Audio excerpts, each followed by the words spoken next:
you have come to the right place, my friend. So without further ado, let's get right into it. So first of all, you're going to need a phone or a camera to film with, and a stand to hold your phone or your camera. I personally just use a stand I made a long time ago from my earlier films, and it still works perfectly fine. Then you'll need some source of light to illuminate your scene. For my lights, I use Ulanzi Vl 49 RGB. You can get it on Amazon for around 30 bucks each. It is a bit expensive, but I promise you, it's worth it. I recommend getting both of them because you'll get better lighting, but if you can't, one is just fine. I personally don't own two of them, but a good substitute for it is to just use a flashlight and put a colored shirt over it. Or what I do is get a gel color filter and put it in front of the flashlight. And of course a character to film, in my case, a Godzilla figure. If you want to be a little extra, you could add a background of any color you wish, and maybe add some decorations to make the scene look better, such as a building for a city and a tree for a forest. After you record all those items, you need to download an app called Stop Motion Studio to film the actual stop motion. Also need an app to polish up the scene and make it look better.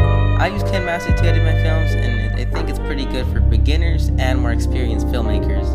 With all that out of the way, let's start filming. So the trick to smooth animation is a process called ease in, ease out. It is actually simpler than you think. So let's take this car for example.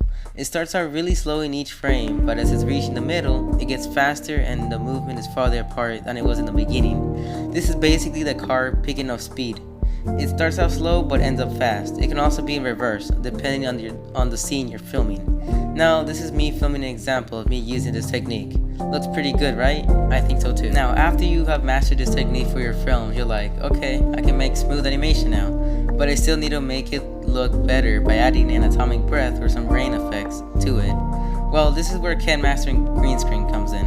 Green screen is usually used for brighter scenes like the ones that are in the daytime setting or a place that is very illuminated. Blue screen is more for darker scenes like a sunset setting or a nighttime setting, but for night scenes or darker scenes, black screen works the best because of how well it can blend in with the scene. Since my film is made during the night, I'm going to use black screen. You can get black screen effects from YouTube, or you can be a little bit more professional and go to Footage Crate and get effects from there too.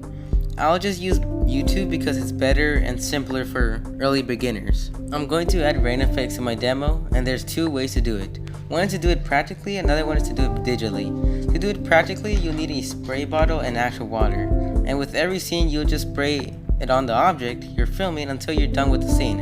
And for digitally, you have to first find a black or green screen effect to use. Once you got that, you'll need to download it.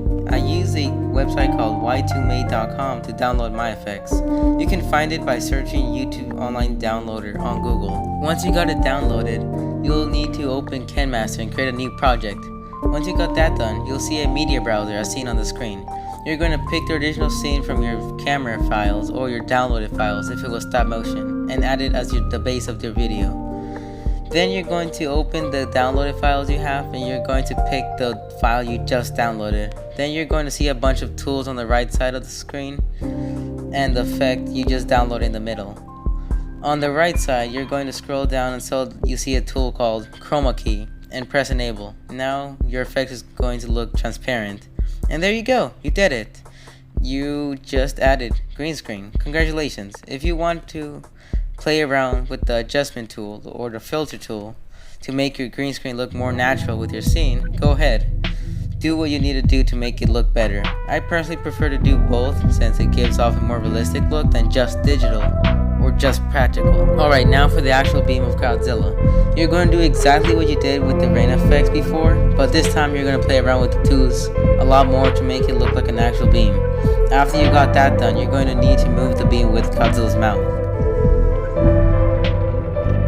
And to do that, you're going to click on the beam effect and go to the left side of your screen and click on the button that looks like a key. Once you click on it, you'll see it's called animation. From there, you're going to click on the circle with a plus sign on it and match his beam with his mouth. And there you go. You lined up your effect with one of the many frames of your scene. From there, you just continue this process until you're done with your scene.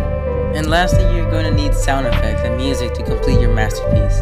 And how, you may be asking? Well, there are two ways to do it. One is to do it in KineMaster and click on the button called Rec, which is short for record.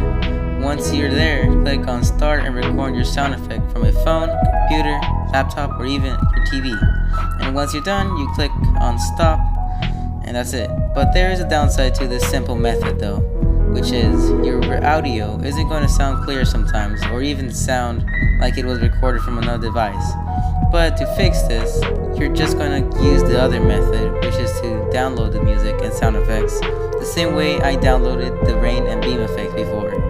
And once you download it, you're going to go into KinMaster and click on chroma key and lower the opacity to 0% and make it completely invisible from the scene. By doing this, you're going to get clearer sound and will sound more natural overall and a bit better. But it's up to you on what to do. Congrats on making it to the end of the video, and if you want me to make more videos and stop motions like this one, just subscribe. I'll certainly notice you, and I'll know what type of content you guys want from me. So I will certainly appreciate it if you did subscribe a lot. Well, this has been Daniels W, signing out.